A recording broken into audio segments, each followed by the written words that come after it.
નમસ્કાર વિદ્યાર્થી મિત્રો, તપોન ગ્રુપ ઓફ સ્કૂલ સંચાલિત આપણી યુટ્યુબ ચેનલ તપોન સાયન્સ એકેડમીમાં હું શિલ્પા મેમ આપ સર્વે વિદ્યાર્થીઓનું હાર્દિક સ્વાગત કરું છું. JEE નીટ કેમેસ્ટ્રી ચેપ્ટર 2 પરમાણ્વીય બંધારણ લેક્ચર 3 11 સાયન્સ.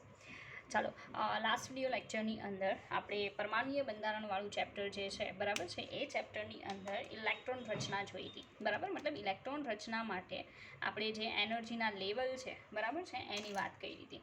હવે એ એનર્જીના લેવલ જે છે એ ફરી પાછા એક્સપ્લેન કરું છું અને પછી ઇલેક્ટ્રોન રચના એક્સપ્લેન કરીશ. ઓકે, નાઉ આપણે શું જોવાનું છે તો તમને કહી દઉં. ઇલેક્ટ્રોન રચનાના પહેલાં તો મેં કીધું એ રીતે ફર્સ્ટ ઓફ ઓલ આપણે લેવલ જોવાના છે. બરાબર, તો એ લેવલ ઉપર આપણે કામ કરીએ. ઓકે, પછી આગળની બીજી જે વસ્તુ છે ને તમે સમજી શકશો. ઓકે, ચાલો, તો ઇલેક્ટ્રોન રચના મતલબમાં જોવાની છે. તો normally 1s 2s 3s 4s 5s 6s 7s અને 8s. ઓકે, ત્યાર પછી આવશે 2p 3p 4p. Okay, 5p 6p 7p. Ready? 3d 4d 5d 6d. Okay, and 4f then 5f. Ready? આ રીતે આવશે. ત્યાર પછી શું કરવાનું, તો આ રીતે લાઈન ડ્રો કરવાની. જો કે લાઈન જે છે એ સરે તમને ડ્રો કરાવી હશે એટલે તમને ખ્યાલ છે કે કયા વે જવાનું છે. ઓકે, ચાલો ચાલો, તો આખી આજે મતલબમાં આપણે રચના બનાવી છે. ઇલેક્ટ્રોન રચના માટે ઉર્જા સ્તર છે. નોર્મલી ઉર્જા સ્તરની શરૂઆત 1s થી થશે. મતલબ સૌથી ઓછી ઉર્જા અહીંયા હોય છે, સૌથી ઓછી ઉર્જા. બરાબર, અને અહીંયા શું આવશે? સૌથી વધારે ઉર્જા. સૌથી વધારે ઉર્જા મીન્સ કે આપણે જેમ જેમ એનર્જીના લેવલમાં આગળ વધતા જઈએ એમ ઉર્જા શું થતી જાય? વધતી જાય છે.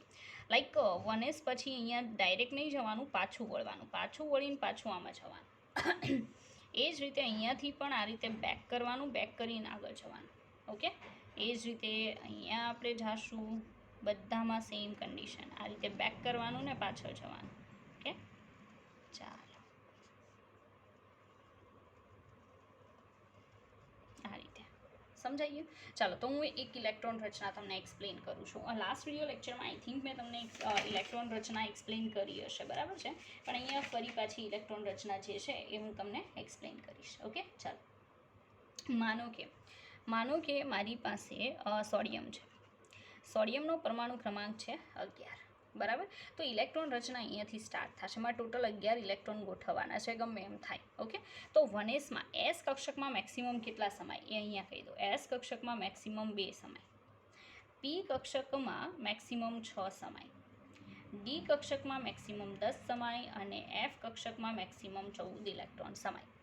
મતલબ તમે આવે ગોઠવણી કરી શકો. બરાબર છે. હવે મારું કહેવાનું એમ છે કે સોડિયમની અંદર 11 ઇલેક્ટ્રોન છે. સ્ટાર્ટિંગ અહીંયાથી થશે. ચાલો, પહેલાં આવશે 1s. 1sમાં મેક્સિમમ કેટલા? 2. ઓકે, હજી પણ 11માંથી 2 જાય તો કેટલા? 9 વધ્યા. હવે અહીંયાથી પાછા આવીએ તો પણ 2s આવશે. ચાલો, 2sમાં કેટલા સમાય? 2. એસમાં 2 ગોઠવવાના. બરાબર, હજી 2 કાઢી નાખો. 9માંથી 2 જાય તો 7 વધ્યા. પાછું આમ ફરીને આવશું તો 2p. 2pમાં કેટલા સમાઈ શકે? 6. તો 6 તો 6 ને 2 8 ને 2 10. હજી એક બાકી રહી ગયો, એ હેમાં સમાશે 3s. 3sમાં ટોટલ સમાય 2 પણ આપણી પાસે છે કેટલા? 1. તો આ સોડિયમની ઇલેક્ટ્રોન રચના છે 1s2 2s2 2p6 3s1. Ready? ચાલો, આગળ વધીએ. માનો કે હું એવું કહું કે મારે કેલ્શિયમની ઓર પોટેશિયમની આપણે કેલ્શિયમ રાખીએ. ઓકે, ચાલો, કેલ્શિયમની ઇલેક્ટ્રોન રચના લખવી છે. કેલ્શિયમનો પરમાણુ ક્રમાંક કેટલો? 20. તો સીધી વાત છે કે કેલ્શિયમનો પરમાણુ ક્રમાંક 20 હોય તો એમાં 20 ઇલેક્ટ્રોન છે. ઓકે, હું અહીંયાથી સ્ટાર્ટ કરીશ. ઓકે, દર વખતે ત્યાંથી સ્ટાર્ટ થાય. તો શું આવશે? 1s2, પછી અહીંયા આવશે આ 2s2. ઓકે, ત્યાર પછી આવશે 2p6. ઓકે, પછી 3s2. ચાલો, ટોટલ કેટલા? 6 ને 2 8 ને 2 10 ને 2 12 થયા. હજી 8 બાકી. તો અહીંયા આવવાનું 3pમાં પાછા કેટલા સમાવાના? 6 થશે. તો 18 થયા. હજી 2 બાકી એટલે 4sમાં 2 થઈ ગયા 20. બરાબર, તો અહીંની ઇલેક્ટ્રોન રચના છે. બહુ કોઈ ડિફિકલ્ટ બાબત નથી. રેડી. હવે એક બાબત યાદ રાખજો કે અહીંયા સાંભળજો, આ 18 જે છે ને, 18 કોની ઇલેક્ટ્રોન રચના છે? આર્ગોન. સાંભળજો, આપણે યાદ હોય તો 18મો સમૂહ જોયો હતો. 18મા સમૂહમાં કયા કયા તત્વો આવશે? તો 18મા સમૂહની અંદર તત્વોમાં પહેલું આવશે હિલિયમ, બરાબર. પછી કોણ આવશે? નિયોન. ત્યાર પછી કોણ આવશે? આર્ગોન. રેડી. તો કહેવાનું એમ કે આ આર્ગોનની ઇલેક્ટ્રોન રચના કેટલી છે? 18 વાળી છે. એનો પરમાણુ ક્રમાંક 18 છે. તો આખું આ જેટલું દેખાય ને એ તમે કેન્સલ આઉટ કરી ને આ લખી શકો આર્ગોન 4s2. એટલે તો પણ જે પણ વાંચવાવાળું છે એને ઇઝીલી આઈડિયા આવશે કે આગળ 18 ઇલેક્ટ્રોન છે અને ઇલેક્ટ્રોન રચના આગળ લખેલી છે આ ટાઈપની હશે, બિકોઝ આર્ગોનની ઇલેક્ટ્રોન રચના આ ટાઈપની આવે. રેડી. તો શોર્ટમાં ઇનકેસ તમારે લખવાનું થાય તો આ શોર્ટ રીત છે, બરાબર. ઘણા લોકોને પ્રોબ્લેમ હતી કે એ લોકોને શોર્ટ સમજમાં નહોતું આવતું. લાઈક આનું શોર્ટ કરવું હોય તો અહીંયા આ 1s2 2s2 2p6 આ નિયોનનો કેટલો થાય? 10. તો 6 ને 2 8 ને 2 10.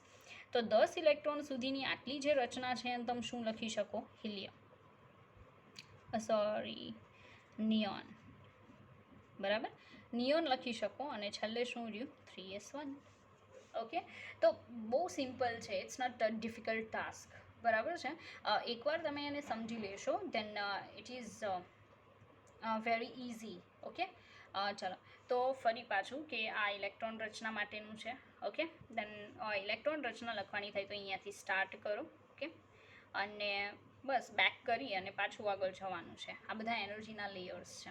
શોર્ટમાં કેમ લખાય એ પણ તમને એક્સપ્લેન કરી દીધું. રેડી. આગળ વધીએ. ચાલો. તો ઇલેક્ટ્રોન રચના મેં તમને શીખવાડી દીધી. રેડી. હવે આગળ બીજું કંઈક આપણે જોઈએ જે ઇમ્પોર્ટન્ટ છે.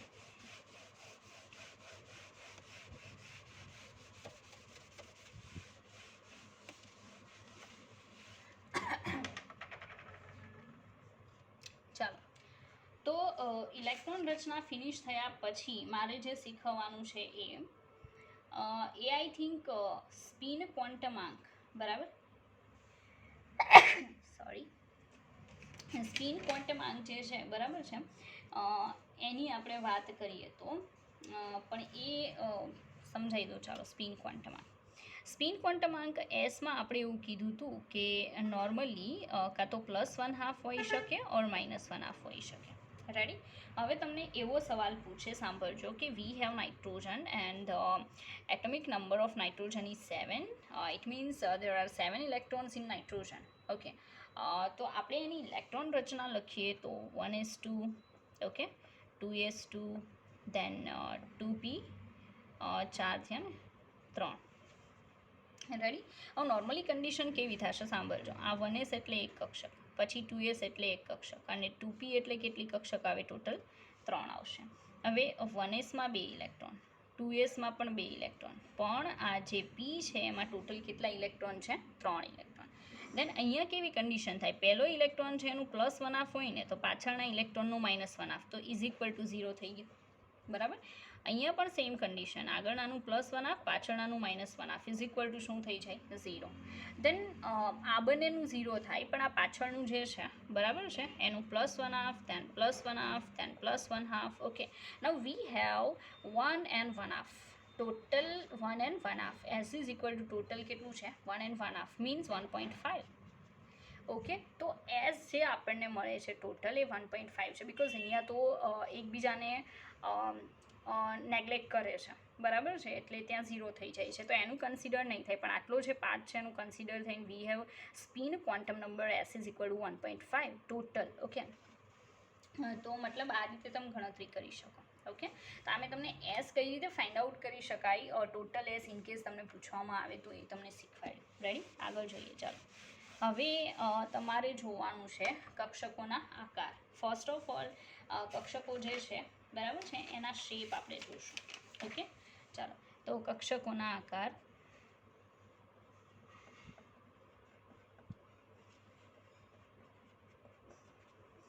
બરાબર. તો નોર્મલી એસ કક્ષકની વાત કરું. ફર્સ્ટ આપણે કઈ કક્ષક જોવાના છીએ? એસ કક્ષક. ઓકે. એસ કક્ષક જે છે ને એ હંમેશા કયા શેપમાં હોય છે? રાઉન્ડ શેપમાં. બરાબર. કયા શેપમાં આવશે? રાઉન્ડ. વચ્ચે સેન્ટર, દેન રાઉન્ડ શેપમાં હશે. ઓકે, તો એસ કક્ષક જે છે કેવા આકારની હોય છે? વર્તુળાકાર. ઓકે, ચાલો પછી પી કક્ષકની વાત કરીએ. એસ કક્ષક નોર્મલી સિંગલ હોય છે. There are no any kind of sub orbitals in s orbital. Okay, then we have just one round shape orbitals. p કક્ષક છે એમાં 3 છે. we have px, then py and pz. આ 3 પેટા પ્રકાર છે p કક્ષકમાં. રેડી? તો કહેવાનું એમ છે કે એનો આકાર p કક્ષકનો નોર્મલી આકાર કેવો હોય? તો ડમ્બેલ આકાર હોય. ડમ્બેલ આકાર, બરાબર. તો આપણે દરેકના શેપ જોઈએ. ઓકે, ફર્સ્ટ ઓફ ઓલ આપણે સ્ટાર્ટ કરીશું px. then we have our આ શું આવશે આપણું? આ મેં અક્ષીસ બનાવી છે. this one is x. Okay, this one is y and this one is z. now આપણે જોઈએ કે મારે px બનાવવું હોય અને ડમ્બેલ શેપ બનાવવો હોય. ઓકે, તો x અક્ષ ઉપર આ રીતે શેપ આવશે. રેડી? બટ વાય અને ઝેડ ઉપર નહીં આવે. રેડી? એક લોબ, આને લોબ કહેવાય. શું કહેવાય? લોબ. ઓકે, આ જે છે ને એ ન્યુક્લિયસ છે, સેન્ટર છે. ઓકે, એક લોબ પ્લસ હોય ને તો એક લોબ કેવો હોય? માઇનસ હોય. એને તરંગ વિધેય સાઇન કહેવાય. બટ બહુ ડીપમાં નહીં જવું, બિકોઝ એ સમજવું થોડું ટફ છે. It's big tough, sorry, to understand for all of us. Okay, not only for you but also for me. so કહેવાનું એમ છે કે એક્સ અક્ષ છે એના ઉપર ખાલી લોબ બનાવવાનો આવે. રેડી? આ શેપ છે px કક્ષકનો. Now if I want to make the shape of py, then as it is we have 3 axes. as it is, this one is x, this y and this one is z. બરાબર? તો અત્યારે આપણે બનાવીએ છીએ કયું? py. Okay, તો concentrate કરવું. py જ્યારે કહે ને તો ફક્ત વાય ઉપર આપણે આ રીતે ડમ્બેલ બનાવવાના. રેડી? એક પ્લસ અને એક શું આવશે? માઇનસ. ઓકે, ઉપર પ્લસ બનાવું છું, નીચે માઇનસ. ઇટ ડઝન્ટ મેટર કે તમે નીચે પ્લસ કે ઉપર માઇનસ જે પણ લ્યો છો એ ચાલે. ઓકે, ચાલો. તો આ લોબ બનાવ્યો છે. આ કોનો શેપ છે? py. this one is px and we have just one left and that one is pz. Okay, તો આપણે pz નો બનાવીએ. ઓકે, ચાલો. as it is x, this one is y and this one is z. હવે z અક્ષ ઉપર આપણે આ રીતે લોબ બનાવશું. ઓકે, તો આ જે બનીને pz કક્ષક છે, આ પ્લસ ને આ શું લઈ લઈએ? માઇનસ. રેડી? તો આઈ થિંક તમે સમજી ગયા હશો કે p orbital has there are 3 suborbitals and they are px, py and pz. બધાનો શેપ કોમન જુઓ તો ડમ્બેલ આકાર છે. અને બધાના શેપની વાત કરીએ મતલબ કે પર્ટિક્યુલર, તો એક્સ વાળો એક્સ અક્ષ ઉપર આવશે લોબ, 2 લોબ. વાય વાળામાં વાય ઉપર આવશે અને ઝેડ વાળામાં ઝેડ ઉપર આવશે. રેડી? ચાલો. આ એક વાત કહી દઉં કે it's just imagination. Okay, not reality. તો તમારે ખાલી સાયન્ટિસ્ટોએ જે ઇમેજિનેશન કરેલું છે એને તમારે હા પાડવાની છે અને એક્સેપ્ટ કરવાનું છે, નથિંગ એલ્સ. ઓકે, આગળ વધીએ. ચાલો.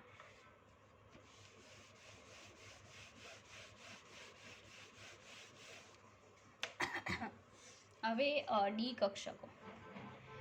આપણને ખબર છે નોર્મલી કે ડી કક્ષકમાં કેટલી આવે? તો dxy, dyz, dz(x), dx² -y² and last one is dz². Okay, બધી જ ડી કક્ષકના શેપની ઇન કેસ આપણે વાત કરીએ then we have double dumbbell આકાર, ડબલ ડમ્બેલ શેપ. ઓકે, નાઉ ડબલ ડમ્બેલ આકારમાં આપણે જોઈએ કે એક્સ વાયને કઈ રીતે ફોર્મ થશે. ઓકે, એઝ ઇટ ઇઝ આગળનાની જેમ જ આ એક્સ છે, this one is why and this one is Z. Okay, now in case આપણે બનાવી હોય dxy. ઓકે, dxy, તો આપણે ખાલી 2 જ સમતલ ધ્યાનમાં લેવા પડે. એક્સ વાય વાળું જે સમતલ છે ને, તો એક્સ વાય સમતલ બનાવવા માટે શું કરવાનું એ તમને સમજાવી દઉં. બરાબર? તો પહેલાં વાયને સમાંતર લાઈન ડ્રો કરવાની. ઉડી જાય છે. ઓકે, ચાલો વાયને સમાંતર લાઈન ડ્રો થઈ ગઈ. નવ એક્સ અક્ષને સમાંતર લાઈન. ઓકે,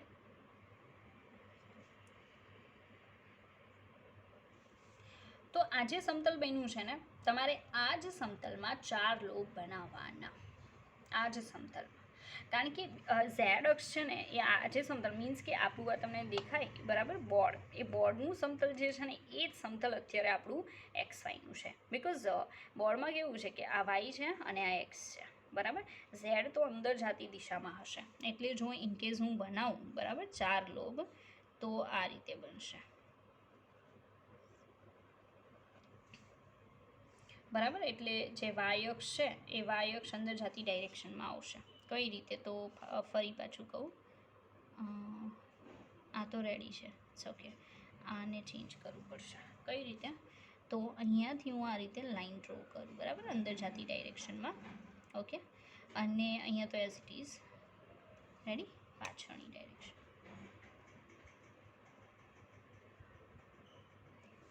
ચાલો, તો મીન્સ કે આજે તમે જુઓ છો ને એ કોનો શેપ છે, ડી એક્સ વાય. કોનો આવશે, ડી એક્સ વાય. આવો કોનો બનાવીએ આપણે, ડી વાય ઝેડ બનાવીએ. ચાલો, ડી વાય ઝેડ બનાવવા માટેની કન્ડિશન શું છે કે એઝ ઇટ ઇઝ પહેલાં આ રીતે મારે ડ્રો કરવું પડશે. ઓકે, આ એક્સ છે, વાય છે અને આ શું છે, ઝેડ. ઓકે, હવે કન્ડિશન શું કરવાની છે એ તમને કહી દઉં કે વાય અને ઝેડને સમાવતી લાઈન ડ્રો કરવાની છે. રેડી,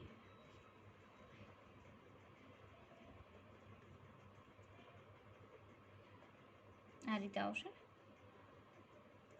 આ કેન્સલ આઉટ. રેડી, તો અહીંયા તમે જોઈ શકો કે સમતલ છે ને, આપણું જે સમતલ છે ને આ રીતે છે બરાબર છે. એની અંદર આપણે શું બનાવશું, લોબ બનાવશું. 4 લોબ બનાવવાના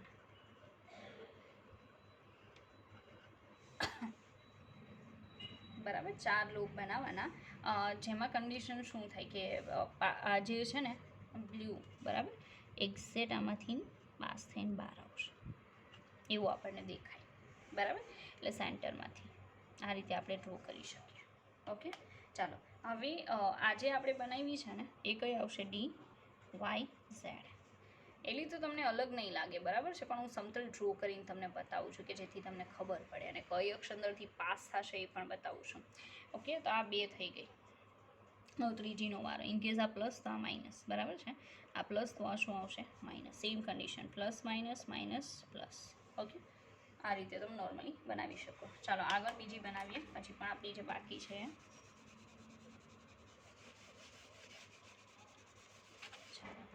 ડબલ ડમ્બેલ શેપનો મતલબ એમ થાય કે નોર્મલી બે એક્સિસ છે એટલે ડબલ ડમ્બેલ શેપ આવશે. ચાલો હવે પાછી એને પછીની બનાવીએ. X Y and Z. હવે આપણે ઝેડ એક્સ બનાવવાનું, તો ઝેડ અને એક્સને સમાવતી રેખા બનાવવાની ફર્સ્ટ ઓફ ઓલ. ચાલો તો બનાવીએ આપણે.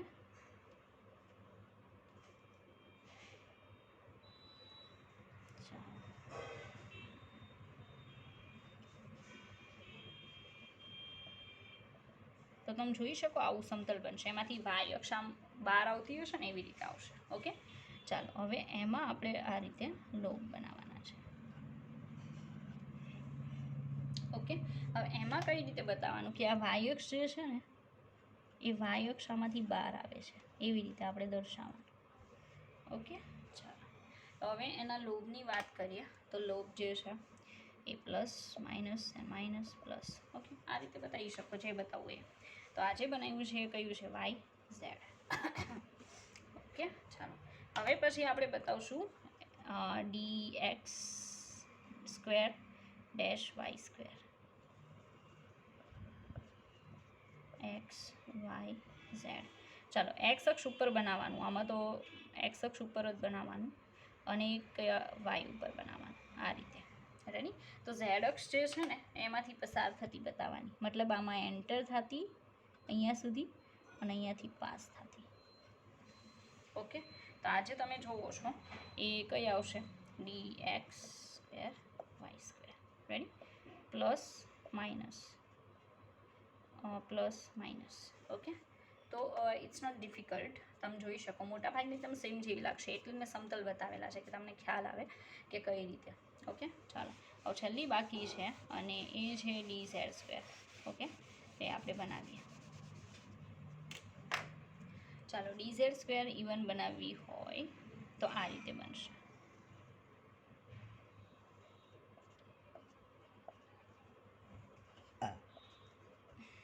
ચાલો dz², તો x y z અક્ષ છે ને, બરાબર ને આ રીતે બનશે. તો આજે આપણે બનાવી એને શું કહેવામાં આવશે? dz². ડબલ ડમ્બેલ જ છે પણ આ ટાઈપના ડબલ ડમ્બેલ બનશે. ઓકે, ચાલો તો આ final plus and minus. Okay, ચાલો તો કક્ષકોના શેપ આવી ગયા. એફ કક્ષકના શેપ એટલા જટિલ છે કે નોર્મલી તમારે પૂછાતા નથી, આવતા પણ નથી, તો આપણે એના ઉપર ફોકસ પણ નહીં કરીએ. ઓકે, ચાલો હવે હું તમને શીખવાડવાની છું નોડ. હવે નોડ કોને કહેવાય ને એ પહેલાં ડેફિનેશન આપો, બરાબર છે, એટલે તમને ખ્યાલ આવશે.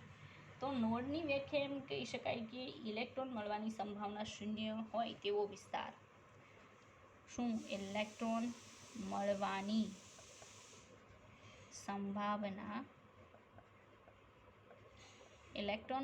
સંભાવના શૂન્ય હોય તેવો પરમાણુ કેન્દ્રની આસપાસનો વિસ્તાર.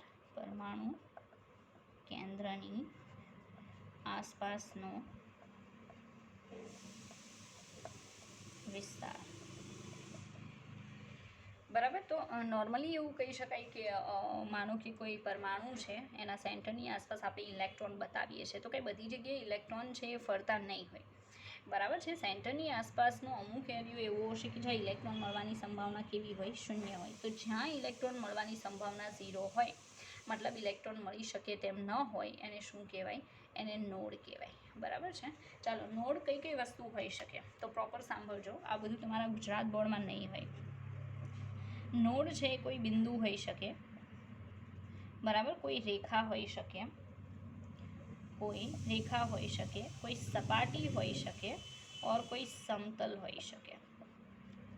મતલબ એ નોડ છે એ આમાંથી કંઈ પણ પોસિબલ છે. મતલબ કે કોઈ એક પોઈન્ટ એવો હોઈ શકે કે જ્યાં ઇલેક્ટ્રોન નથી, કોઈ રેખા એવી હોઈ શકે કે જેના પર ઇલેક્ટ્રોન નથી, દેન કોઈ સપાટી એવી હોઈ શકે જે ઇલેક્ટ્રોન નથી, દેન ફાઇનલી વી હેવ એની સમતલ, બરાબર, અને શું કહેવાય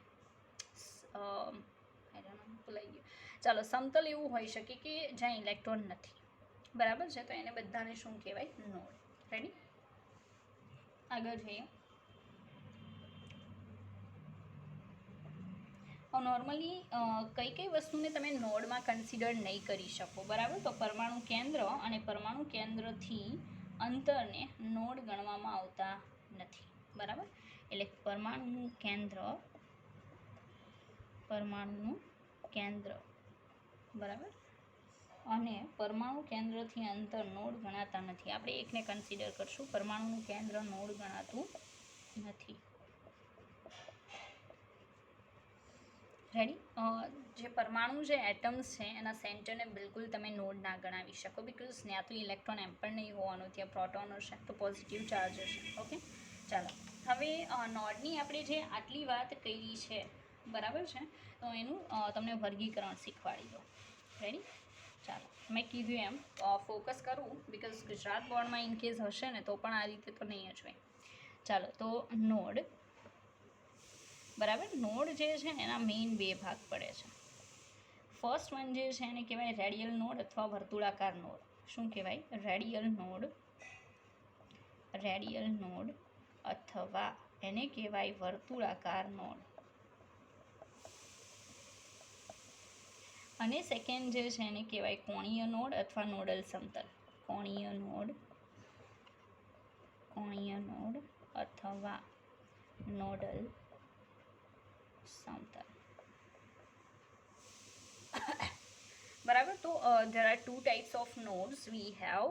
First one is known as radial node or વર્તુળાકાર નોડ, અને સેકન્ડ જે છે એને કહેવાય કોણીય નોડ અથવા નોડલ સમતલ, બરાબર. ચાલો હવે એના ઇક્વેશન આપું છું કે કઈ રીતે તમે એની સંખ્યા ફાઇન્ડ આઉટ કરી શકો. ઓકે, ચાલો. તો રેડિયલ નોડ જે છે, બરાબર છે, એ રેડિયલ નોડની સંખ્યાનું સૂત્ર છે n-l-1, યાદ રાખજો.